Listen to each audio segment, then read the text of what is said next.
When I was first diagnosed, I was very afraid, of course. When you hear the word cancer, you think the worst.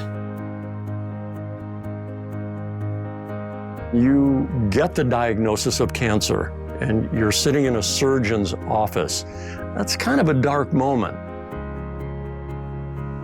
I entered the University of Chicago about 2 o'clock on a very dark night, and it felt, as soon as I got in here, I felt like I was enveloped with loving hands.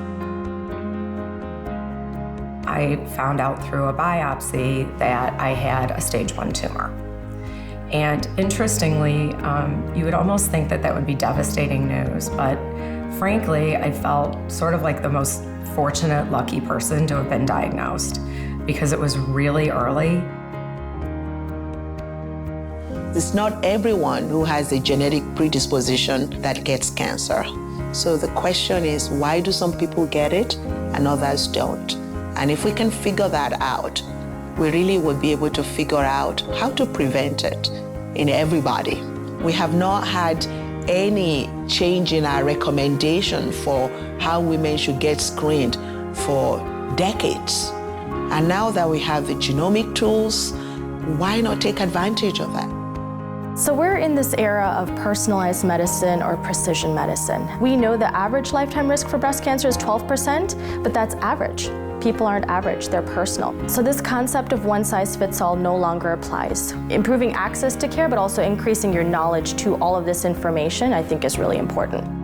Our ability to sequence DNA at a very deep level, very quickly and very inexpensively, means that we can study our families in a way that wasn't possible in the past.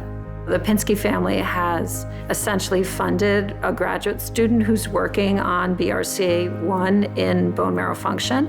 And that's incredibly motivating to know that someone is out there and thinks your work is really important. When you have the ability to provide pathways for people who are smarter than yourself, for people who are passionate about changing the world, about research, I view that as a blessing.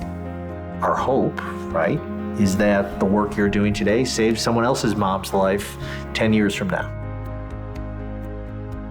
I had to make sure that I kept a positive attitude about it, because I do believe, along with treatment, your state of mind has got to be in the right place. I'm very well aware of the fact that many people haven't had the same outcome that I have. As these tears start to well up now, they're not tears of sadness, they're not tears of sorrow, they're actually tears of joy that you realize you've come from one side of a storm to another. You know, the thing that we talk about in our family all the time is the fact that every generation has had a better outcome than the one before. And I think that, you know, the hope that we give our kids and our nieces and nephews is that every generation, there's been sort of a quantum leap.